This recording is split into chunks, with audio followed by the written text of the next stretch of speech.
everyone. Judge Andrew Napolitano here for Judging Freedom. Today is Wednesday, April 22nd, 2026.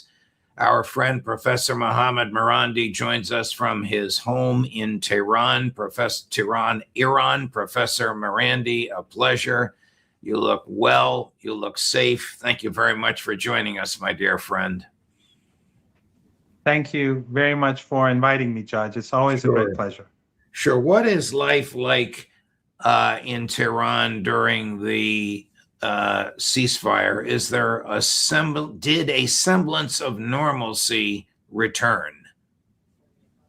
Yes, Tehran became much more crowded.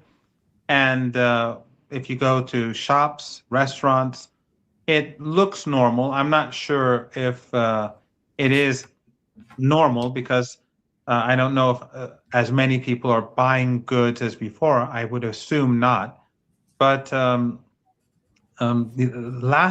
was told that yesterday and the day before, a large number of people were leaving the city again because they thought that the ceasefire would end and that Trump would start bombing Tehran and other cities again. But when I went out last night and the night before, it did seem to be still pretty crowded. So I think the number of people who've left are probably less than during the war. Does the Iran culture manifest a certain either invincibility or a willingness to sacrifice, which is generally unknown in the West? I mean, for example, when the Iranian missiles fly into Tel Aviv, the residents run into shelters.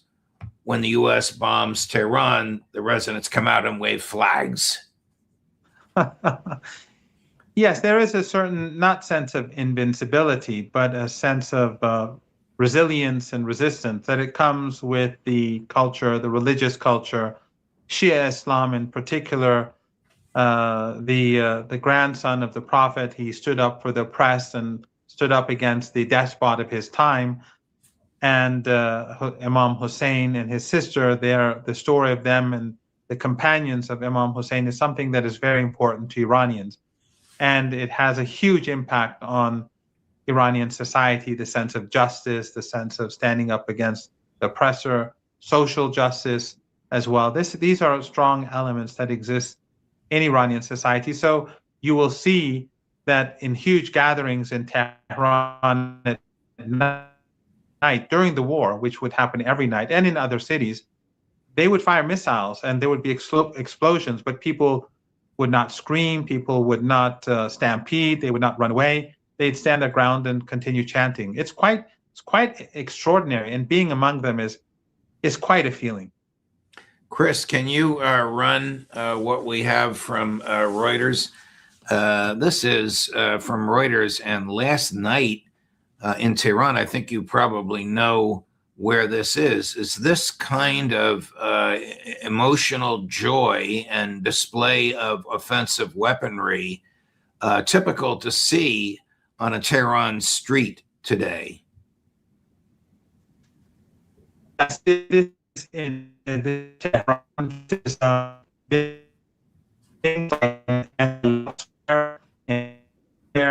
In Tajrish Square, across the city, there are huge gatherings that begin roughly at 8 p.m. and end at 12:31 a.m. People come and go. So, some attend at the beginning, early hours, some come later. But this is last night, apparently in a number of squares, they brought missiles for people to see. And this is the footage. Last night, also, the supposedly obliterated Iranian Navy stopped two ships in the Strait of Hormuz. I say supposedly obliterated. I'm using President Trump's phrase. It's obviously not true. Who controls the Strait of Hormuz? And what do you know about these ships that were stopped? What did they do? Try and run through without paying a toll? I don't exactly know the circumstances, but I would guess that it is in retaliation to what the United States did to the Iranian ship. And they struck an Iranian ship and then boarded it and took it away. And apparently the sailors and their families were on board when the attack took place. So I would imagine, this is not what the Iranian government has said, but the Iranians have carried out these operations in retaliation to that, because they did board, apparently they boarded these two ships and they took them, I guess, to the Iranian shores. Was the negotiation in Islamabad last week, which you attended, serious on the part of the United States? No, it did not appear to be serious. The Iranian side, they had the authority to make a decision. Beforehand, Dr. Ghalibaf, the head of the delegation and the Speaker of Parliament, he had a very long conversation with Ayatollah Sayyid Mujtaba Khamenei, and he had full authority to talk. But the U.S. Vice President Vance, he made, I think, roughly a dozen phone calls, including to Netanyahu, where Netanyahu later said he reported to me, and as do other senior officials report to me every day, which is a very odd thing to say. But it was clear that he did not have a mandate and that he did not have the authority to make a final decision. And near the end of the day, the U.S. delegation, the three people on the American side, Vance, Witkoff, and Kushner, they became more difficult to negotiate with, and then they were supposed to have further negotiations in the morning, but the Americans suddenly decided to go back. Did Steve Witkoff and Jared Kushner actually speak to the Iranians, or did they just act as minders, advisors, and controllers of the vice president? I never asked that question, but since I think there are 3 Iranians and 3 Americans, and then the Pakistani presence was there too, I would imagine that all of them contributed to the discussion, because they were there for many hours during the entire day. That was the only time that the Iranians, because there is some confusion out there. Some people keep saying the Iranians were, negotiating beforehand or afterwards. It was only on that day when there were direct negotiations. Before that and since then, there have only been messages sent back and forth through the mediator or perhaps through other means. But those 6 people, I find it difficult to imagine only 2 speaking during so many hours, but I don't know for certain. The media in the West would have us believe that the Iran government does not speak with one voice. Is there any basis for that? No. The Dr. Ghalibaf has full authority. The file is in his hands. He has full coordination with Ayatollah Khamenei. And by the way, Ayatollah Khamenei and Dr. Ghalibaf have known each other for decades. So no, there's no issue. There's some, I think, confusion was created in the West by what happened over the opening of the Strait of Hormuz. And that is that when there was a ceasefire agreement, it was agreed by Iran to increase the number of ships that could go through the Strait of Hormuz, which would include ships that were hostile towards Iran. After all, Kuwait, the Emirates, Saudi Arabia, they all participated in the war on behalf of the Americans, and they helped the Americans and the Israelis, the regime, effectively by allowing the U.S. to use their territory. So Iran was going to allow more of their ships to pass through. This was in accordance with the ceasefire deal. But as you recall, the Israeli regime began that carpet bombing of Lebanon and intentionally wrecked the ceasefire, even though they were a part of it, as the Prime Minister of Pakistan pointed out. Long story short, after 10 days, the Israeli regime was forced to accept the ceasefire, and the Iranians said that we will now open the Strait of Hormuz in accordance with the agreement, the ceasefire agreement. And then Trump said, I will not remove the siege, though. on the Persian Gulf and on Iranian ports, which he had installed a few days after the ceasefire began. So the Iranians said, well, if you're going to impose a siege, this is a violation of the ceasefire, and therefore we're not going to open the Strait of Hormuz to these new ships, to more ships. So the Iranians within hours went back to their former position. It wasn't because Iran made a decision and then went back on that decision. It was because Trump, instead of saying, okay, now that the Strait of Hormuz is going to be open to more shipping in accordance with the ceasefire agreement, I'm going to continue imposing the siege. And that led the Iranians to go back to the previous policy. General Keith Kellogg, who's been fired by President Trump, nevertheless, is still out there giving his opinions. Here's his harsh criticism of Foreign Minister Araghchi. I think this is probably shared by Netanyahu's puppets, as we call them. That would be Vance, Witkoff, and Kushner. But this is General Kellogg. I'm pretty sure it's on Fox News last night. Number two, Chris. And constantly say we're going to negotiate. That's right out of their playbook. You know, when you have somebody like Araghchi, who's their foreign minister, who wrote a book on negotiations, this was part of his negotiation strategy. He called it the market strategy. It's like being in a bazaar, trying to buy a rug, bartering back and forth. I would say, done, we're done. The president gave them ample opportunity. He was very gracious in an attempt to talk their way through it. Now let's just finish it out. And I think we can finish it out. We can strangle them economically. We're doing that with the blockade. Let's compound the problem. Not only do we have terrain, we've got the blockade as well. And instead of bombing like their power plants, bomb something that really hurts them, that their fuel industry or something like that, instead of going after things that hurt the people. So I think we still have cards to play. The president sure does. I wouldn't bet against the president of the United States at all on this one. A criticism of Foreign Minister Araghchi, who came with his colleagues fully authorized to make a decision in the front of American negotiators in quotes, who had to call Tel Aviv or Washington for permission before they could answer a yes or no question. Oh, yes, exactly. And it's interesting. He was saying, let's bomb the energy sector, which has nothing to do with the people. I don't know how the energy sector can be separated from the people. It would, of course, cause huge harm to ordinary Iranians. And it is aggression. The whole war is a war of aggression. Iran did not start the war. The Strait of Hormuz was open before the war. Iran was not had no ambition to control the Strait of Hormuz before the war.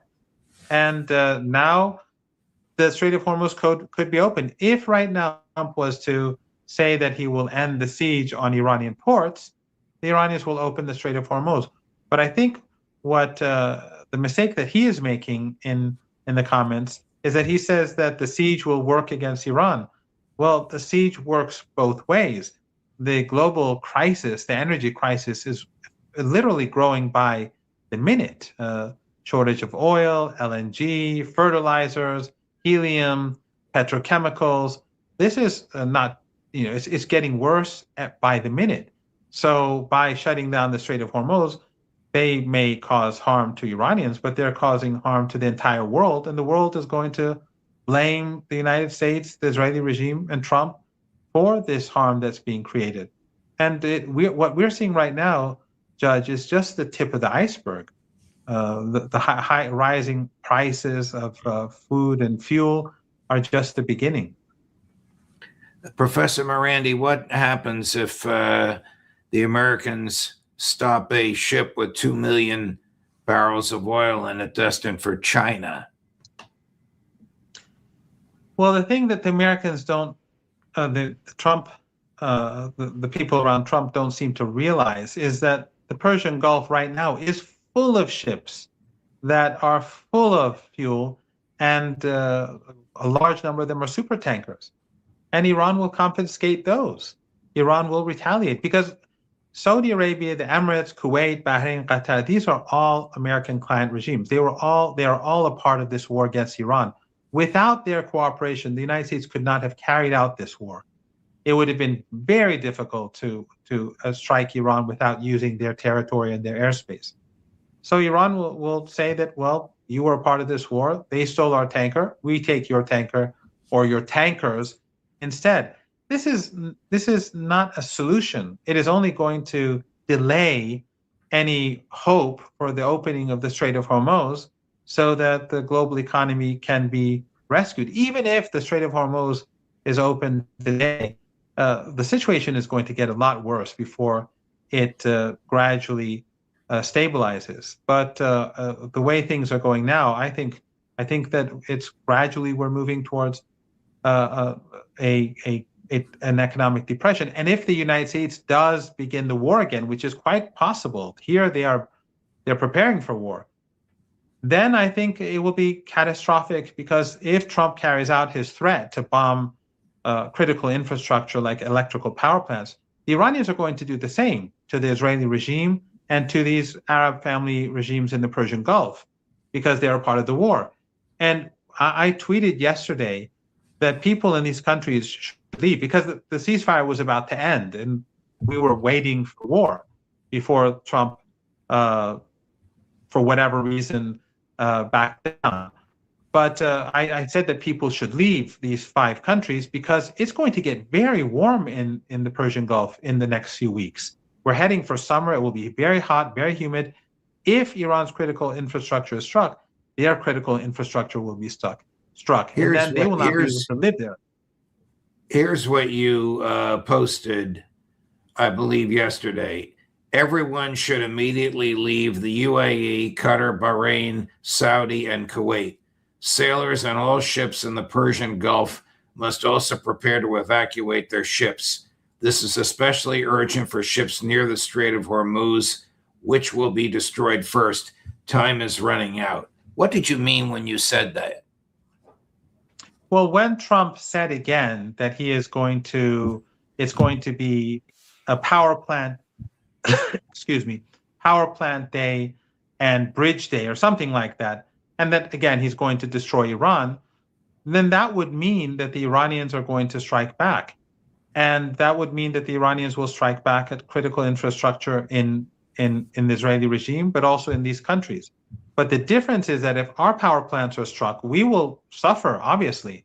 But right now, Tehran has snow on the mountains. The weather here, Iran is not a country where most people live in the desert. These countries are all deserts, and all they have is oil or gas. If their power plants are struck, then they will not be able to live there anymore and during the hot season. So, and if there's all-out war, the ships in the Persian Gulf will be targeted. We already saw yesterday and today, 3 ships were already struck by the Iranians. So if there is no attack by the United States, that's one thing. But if Trump does carry out that attack, and he does go for the critical infrastructure of the country, then I think there will be no more oil or gas installations left in the Persian Gulf, and the Iranians will destroy them all. And they will all, if Iranian power plants are struck, they will destroy those power plants too. And so people will have to leave very quickly from these tiny countries. These countries would collapse. And I think Trump and the White House doesn't appreciate the crisis that he is about to create for the entire Arabian Peninsula if he carries out these threats. Chris informs me that your post, which is up on the screen and from which I read a few minutes ago, has 1.9 million views. You can see it. That, of course, is an extraordinary number. One of our military experts, a regular on the show, just emailed me saying the following: at least 34 Iran-linked tankers and gas carriers have broken through the U.S. naval blockade of Iranian ports, according to Bloomberg, citing data from the analytics firm Vortexa. 19 vessels exited the Persian Gulf past the blockade. 15 entered, crossing a cordon stretching from Oman's Ras Al Had coast northeast to the Iran-Pakistan border. The U.S. Navy simply does not have enough ships on station to intercept and detain every vessel moving in and out of Iranian ports. I'm going to guess you agree with that. Well, let's say that this is all completely accurate. What it basically means is that the Americans are going to be able to capture a couple of ships, and the Iranians will be able to take a couple of ships in the Persian Gulf very easily because they're all sitting there in front of them. And then all the other ships will escape.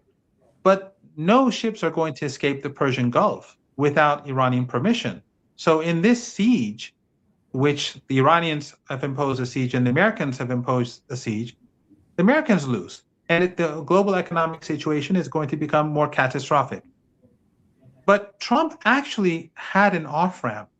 And so some people who say Trump is looking for an off-ramp, I'm not quite sure if that's true, because when Netanyahu was forced to accept the ceasefire, the Iranians said, okay, we're going to open up the Strait of Hormuz. Trump then could have said, okay, I'll end the siege and we can move to the next stage of negotiations. That would have been his off-ramp, and he could have pretended that it was some sort of success. But instead, he wanted to play hardball and said, I'm keeping the siege intact, and then the Iranians had to change their policy, go back to where it was. One thing I just want to add to what I said earlier, Judge, about that tweet. The Iranians have been very careful not to kill people, ordinary people in Israel, within the Israeli regime, or in the Persian Gulf. Iran has lost 3,300, 400 people, as far as I recall. But if you look at the Israel aside, the Israeli regime aside, if you look at the number of people killed in these countries in the Persian Gulf, they're just a handful. Why? Because Iran specifically targeted U.S. assets or assets linked to the United States, or when they retaliated against these regimes for the attack on Iranian critical infrastructure, they were very careful not to kill people. Anyone can check their numbers. They can use DeepSeek or any other AI to ask how many people died in Kuwait, the Emirates. Very few. So what I was saying is that, look, if this war happens, you should go now, because this is what the United States is imposing upon the region. But no one in Iran wants anyone on the other side of the Persian Gulf to be harmed. No one in Iran wants the war to continue. We want this to end, the Strait of Hormuz to be opened, of course, under Iranian authority, and to have normalization. And this is in the interest of the United States. The only people who don't have an interest in this is the Israeli regime and the Zionist lobby.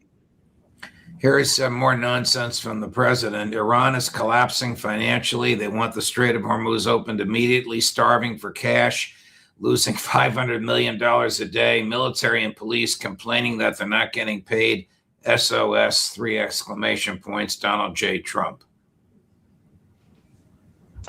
Well, I think time will tell. After 39 days of all-out war, he failed to gain anything.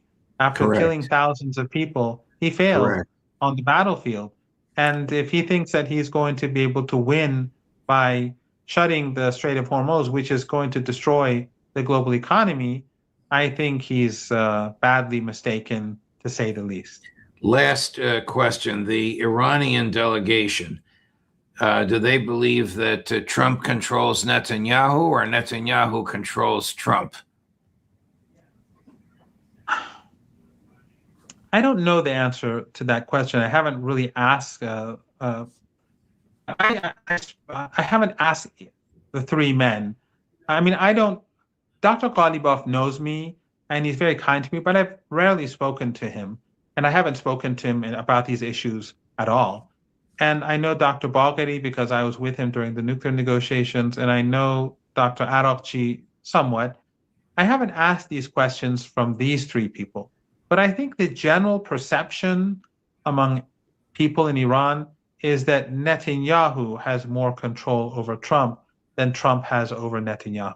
And that it's not necessarily a one-way street, but that he has more power, not necessarily by himself, but perhaps by something that they may have on Trump, but definitely through the Zionist lobby in the United States. When I ask you why Iran won't meet with Netanyahu's puppets, it's not a joke. They are Netanyahu's puppets. Vice President Vance, Mr. Witkoff, and Jared Kushner. Well, you know, Judge, Iran was still willing to meet them, despite all that. The thing was that the Iranians said, if you don't remove the siege on the Persian Gulf, you're in violation of the ceasefire. And if you're going to violate your commitments, then how can we sit and talk about new commitments? You're not abiding by all the older commitments. So, first of all, when you come, you will feel that you can continue violating commitments. That will create an incentive for you not to abide by new commitments. And it's just going to make the situation worse. So the Iranians said, we will talk if you stop violating the ceasefire. And again, Judge, I said this last time, I really I encourage people to read that book, Going to Tehran, even though it was published about a decade ago. The two authors, Flint and Hillary Leverett, they were in the White House. And back then they were warning.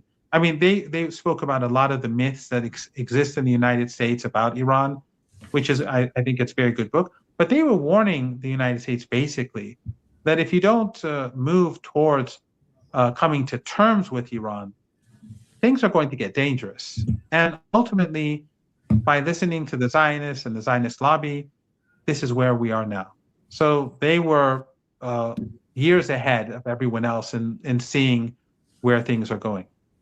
Well, Chris just posted the cover of the book. Mohammad Marandi, my dear friend, you're so intellectually honest and personally courageous. I've known you for years, but my hat is off to you every time we speak. Thank you so much, my dear friend. Such a pleasure. Be well. We'll look forward to chatting with you again. Thank you, Judge. It's always an honor being with you, and I hope to see you again soon somewhere. Thank you.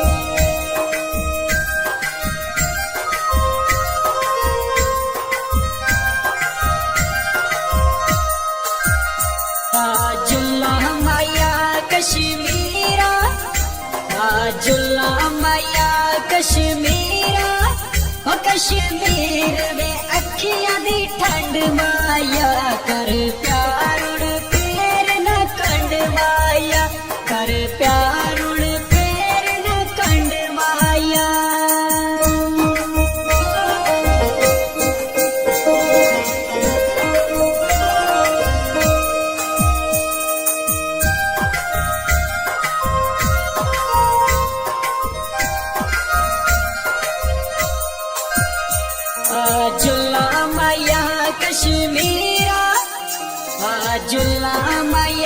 Kashmira ओ कश्मीर वे जन्नत नजारा है माया अखियां दा चन तारा है माया अखियां दा चन तारा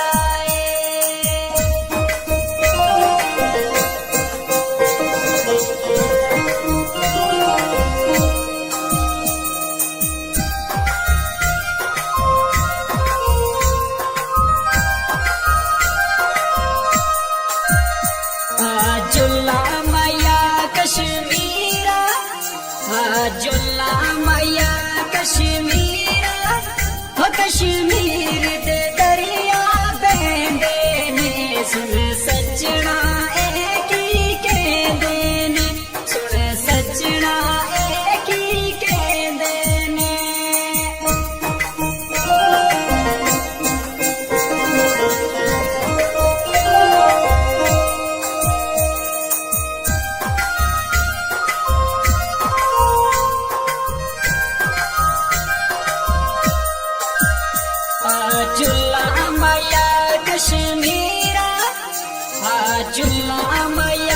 कश्मीरा ओ कश्मीर दी रे फुल खेलिए मेरा माया हुस्न दा दलेलिए मेरा माया हुस्न दा दलेलिए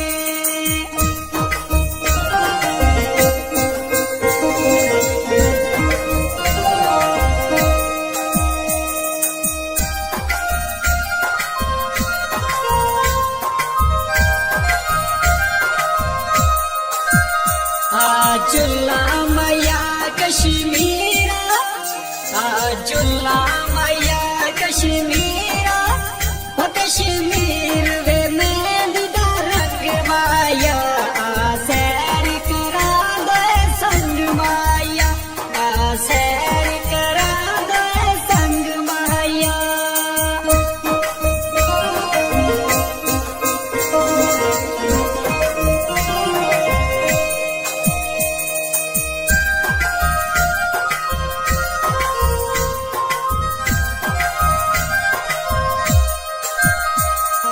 जुल्ला माया कश्मीरा जुल्ला माया कश्मीरा कश्मीर दे देखो नजारे नू कर याद वे रोवा प्यारे नू कर याद वे रोवा प्यारे नू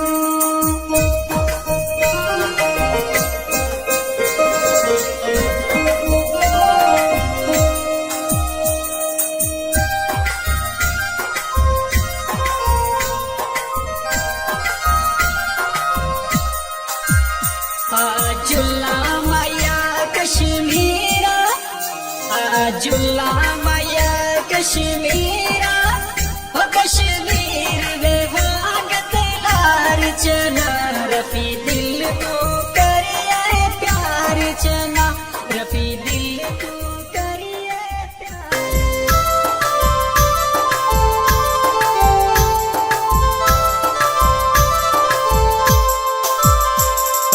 जुल्ला माया कश्मीरा जुल्ला माया कश्मीरा कश्मीर वे अखियां दी ठंड माया कर प्यार उड़ फेर ना कंड माया कर प्यार उड़ फेर ना कंड माया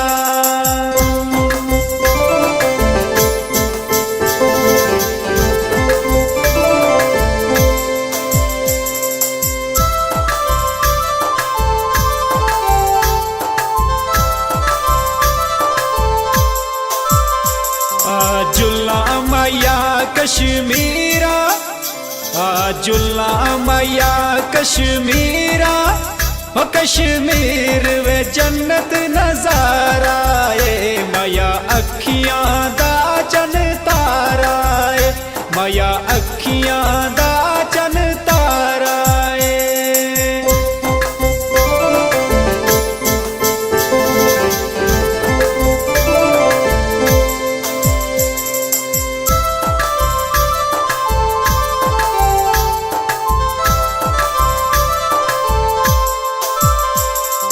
जुल्ला माया कश्मीरा जुल्ला माया कश्मीरा कश्मीर दे दरिया बेंदे ने सुन सजना एक ही कहंदे ने सुन सजना एक ही कहंदे ने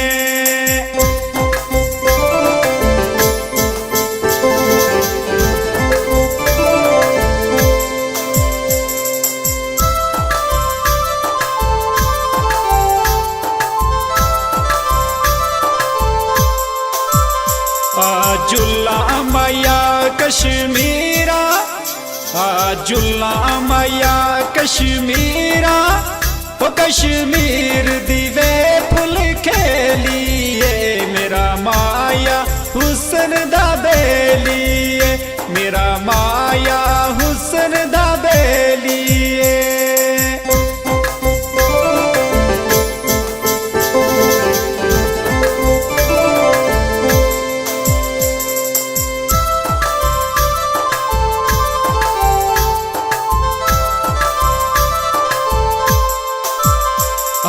जुल्ला माया कश्मीरा जुल्ला माया कश्मीरा कश्मीर वे मेहंदी दा रंग माया सैर करा दे संग माया सैर करा दे संग माया